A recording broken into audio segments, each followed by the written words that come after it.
Hey friends, welcome back to the channel. My name's Aaron. Thanks for tuning in. Today's going to be the second video of a little series I'm doing on playing an open chord and then adding some color with a scale that the open chord comes from. So last week we did the G chord and then we did the G major scale and we put those two together for some nice flavors.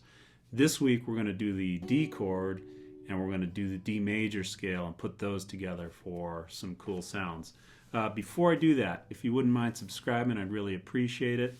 That helped me out with the channel. Also, if you've been listening and you're already subscribed, thank you for that. That really helps me out. So without further ado, we're going to use this D chord. Everybody knows this D chord. And then we're going to play a D major scale. And then we're going to put the two together for some different kind of sounds. We'll use some minor notes as well from a minor scale like we did in the first video. So the first thing we got to know, like we talked about last week, is how to build a triad. And that's simply just taking a root and a third and a fifth from a major scale. So again, if we put a number value on a major scale, 1, 2, 3, 4, 5, 6, 7, we pull out 1, 3, and 5. Those three notes together make our major chord. So in this case, D, the D scale is D, E, F sharp, G, A, B, C sharp, and D. It's got two sharps in it. So if we pull out the D note, which is the root, then we pull out the F sharp, which is the third, and then we pull out the A, which is the fifth. Those three notes together, however you stack them, it's going to sound like a D chord. Now remember, we can omit the third sometimes if we want to, so we have just the root and the fifth, so that's just a D, D, A, D, this sound. Alright, and I'll probably be doing some of that today. Third going in and out. Okay, so yeah, just to go over that little bit of theory there. We don't want it to kind of overtake the process of you just making cool sounds that you like and color, but you should know that stuff. Okay, so let's walk through it real slow. We got our D chord here. Let's look at the lower octave here. We have an E. We don't have an open D. We could if we tune down, but we got an E, F sharp, G, A, B, C sharp, D. And if we just start to play those notes underneath the D chord, we get some really cool colors. So here's our D sound. If we put an E note under there, which would be the second note of the scale, it's not in the chord. Got some tension. Okay, now if I got the third of the chord, F sharp, sounds awesome. That's the third of the chord, just down in the bass. That's a beautiful sound there. That's a G note, the fourth note in the scale against the D chord. Okay, let's use the open A. That's a fifth of the D chord, so it doesn't really change much. Okay, here's the B.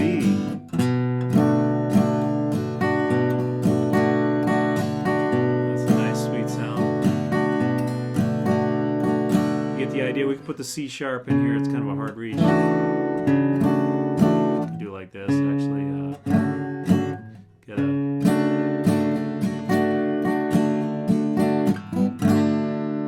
Okay, so we can do that up the octave here with like an A, G, F sharp, E, going down the scale as well.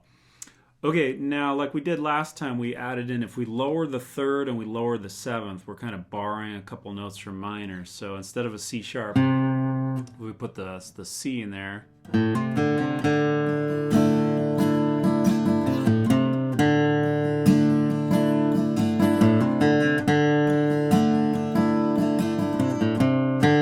that C gives us a nice kind of a dominant sound.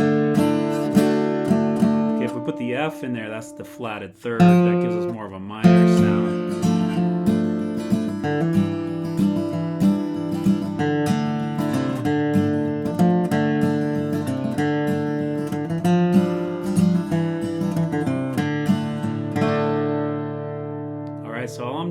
trying to kind of generally hold the root and the fifth if I can. Sometimes the third's in the chord, sometimes it pops off. And I'm trying to play every scale tone in the major scale. And from minor, we're really just taking like the flatted third and flatted seventh notes for now. And I'm playing them all against the chord, and I'm trying to go for some cool new sound, right? And hopefully, again, if you have an intro or you're looking for maybe a little hook or a riff, hopefully you can. Everybody's heard that kind of suspended thing on a lot of songs. It's a little more interesting than just hanging on a D. You know, you've heard classics like this.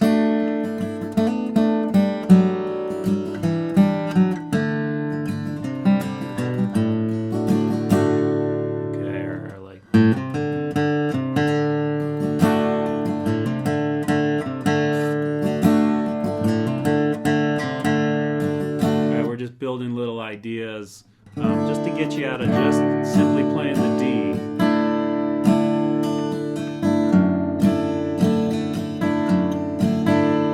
Now again, every time we add one of these scale tones to the chord, there's a technical, you know, chord name for that. But for now, just go for the color. Really enjoy the color. Find something you like. All right, everybody, I hope that helps. So in the description, I'll leave some links to the D major scale and the D shape and some things that could help you out in terms of some visuals. So thanks a lot for tuning in, and we'll catch you all next time. Bye-bye.